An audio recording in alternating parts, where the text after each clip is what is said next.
Praise the Lord. जय मसीह की। आज का वचन है सबोपदेश की पुस्तक चैप्टर 9 का वचन 10। जो काम तुझे मिले उसे अपनी शक्ति भर करना, क्योंकि अधोलोक में जहाँ तू जाने वाला है न काम, न युक्ति, न ज्ञान और न बुद्धि है। आमीन। परमेश्वर के वचन है कि संसार में रहते हुए जो भी काम आपको दिया जाता है उसे अपनी पूरी शक्ति से हमें करना है, पूरी ताकत से करना है, पूरी बुद्धि, पूरी ज्ञान, पूरी युक्ति, पूरी सामर्थ्य से उस काम को निपटाना है, पूरी ईमानदारी से उस काम को करना है। हमें कभी भी अपने काम के प्रति चीटिंग नहीं करनी है।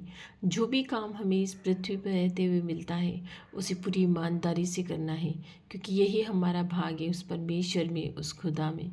क्योंकि जहाँ अधोलोक में हम जब चले जाएंगे तो वहाँ ना बुद्धि काम आएगी, न युक्ति काम आएगी, न हमारा ज्ञान काम आएगा। कुछ भी हमारा काम वहाँ पे नहीं होने वाला है। इसलिए इस संसार में रहते हुए जो भी काम हमें मिले उसे संपूर्ण हृदय से हमें करना है। उसके लिए कभी भी हमें काम चोरी नहीं करनी है। तो परमेश्वर के वचन है वो हमें अच्छी तरह से समझाते हैं कि हमें इस पृथ्वी पर किस तरह से रहना है। भाइयों बहनों, हम बहुत ही कामचोर हो जाते हैं। कभी कभी अपने काम को संपूर्ण हृदय से नहीं करते हैं, संपूर्ण मन से नहीं करते हैं, सिर्फ ऐसे ही कर लेते हैं क्योंकि वो करना है। हमें ऐसा नहीं करना है। हमें परमेश्वर के वचनों को मानते हुए, उनकी आज्ञाओं पर चलते हुए अपने काम को बहुत ही ईमानदारी से करना है, चाहे वो कोई भी काम हो। जो परमेश्वर ने हमें नियुक्त किया है करने के लिए उसे पूर्ण ईमानदारी के साथ हमें करना है। प्रभु के वचन आज यही है। आज प्रभु ने यही वचन, वो चाहता है कि हम ईमानदारी से इस संसार में रहें।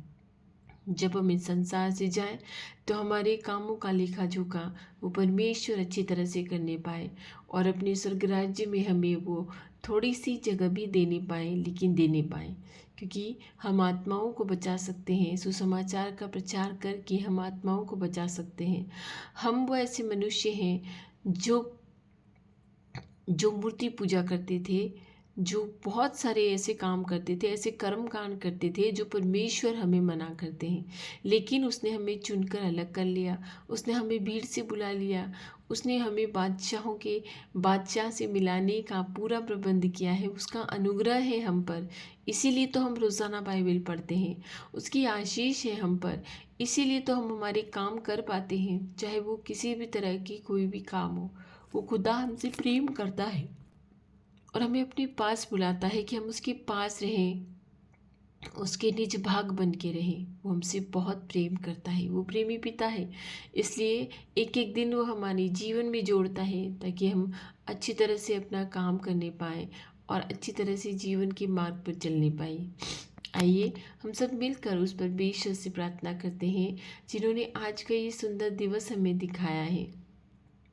धन्यवाद धन्यवाद धन्यवाद। हे करुणा निधान परमेश्वर, हे मसीहा, हे खुदा, हे हमारे राजा, तू जीवन को आशीषित करने वाला परमेश्वर है। तू जीवन में हर एक व्यर्थ बातों को निकालने वाला परमेश्वर है। तू जीवन को सही मार्ग पर ले चलने वाला परमेश्वर है। हे मेरे प्रभु, आज के दिन जो हम तुझे चढ़ाने वाले हैं, हमारी समस्याएं, हमारी परेशानियां, हमारी कठिनाइयां, मुसीबतें, जो कुछ भी हमारे जीवन में आने वाली हैं या जिन चीज़ों से हम जूझ रहे हैं, उन्हें हम आज तुझे लाते हैं प्रभु, और तुझसे प्रार्थना करते हैं कि हमारे साथ रहना, सारे दिन हमारे साथ रहना, हमें बुराई से बचाना, बुरे कामों से बचाना, गलत रास्तों पे चलने से बचाना, किसी भी तरह की व्यर्थ बातों से बचाना है। परमेश्वर, हमारी आत्मा की अगुवाई कर प्रभु, ताकि हम बुराई से बचे रहें, हम व्यभिचार जैसे पाप से बचे रहें, हम दूसरों की बुराई करने से बचे रहें। हे मेरे मसीहा, तू भला परमेश्वर है, तू हमसे प्रेम करता है, तू ऐसा करुणा निधान है जो विलंब से कोप करता है। तू हमसे प्रेम करता है, इसीलिए तो तू हमें हर भोर को जगा कर अपने प्रिय वचनों से हमें आशीषित करता है।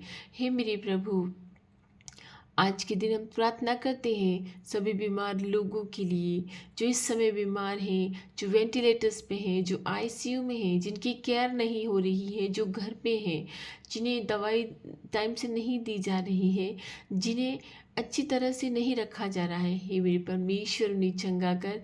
इसी समय इसी क्षण उन्हें छू कर चंगा कर प्रभु।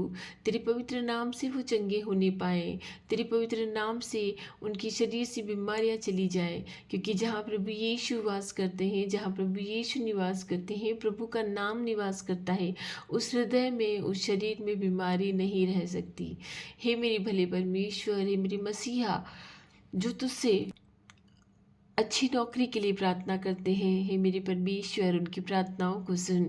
इस संसार में रहने के लिए अच्छी नौकरी का होना बहुत ज़रूरी है। हे मेरे प्रभु, जो तुझसे प्रार्थना करते हैं कि उन्हें संतान की प्राप्ति चाहिए, जिन्हें संतान नहीं है, जिन्हें संतान है, बरसों से लोगों के ताने सुनते हैं, इसी समय इसी क्षण उनकी कोख को छू कर तू उन्हें खोल दे प्रभु, क्योंकि तेरी संतानों को तू दुखी नहीं देख सकता है। हे मेरे प्रभु, हम तेरी संतानें तेरी शरण में आती हैं, हर रोज़ तुझसे प्रार्थना करती हैं। हमारी प्रार्थनाओं को सुन परमेश्वर। और जो मेरे भाई बहनों की ज़रूरतें हैं, जिन्हें घरों की आशीष चाहिए, संतानों की आशीष चाहिए, नौकरी की आशीष चाहिए, स्वस्थ शरीर की आशीष चाहिए, बुद्धि की आशीष चाहिए, पवित्र आत्मा की आशीष चाहिए, तो आशीषित परमेश्वर है, तू हर कुछ सब कुछ देने वाला परमेश्वर है। मैं विश्वास करती हूँ कि तूने मेरी प्रार्थनाओं को सुनकर उनका उत्तर दे दिया है। आमीन। इसी समय उन सभी प्रार्थनाओं का उत्तर तूने दे दिया है। हम सारी प्रार्थनाएं तुझे चढ़ाते हैं, ये दिन तुझे चढ़ाते हैं कि आने जाने में हमारी रक्षा करना, खतरे मुसीबतों से हमें बचाना, परेशानियों से हमें बचाना, तेरी ज्ञान बुद्धि हम पर उंडेलना, ताकि हम हर प्रकार की परेशानी से बचे रहें। मैं सारी प्रार्थनाएं प्रभु यीशु के नाम से मांगती हूँ। आमीन।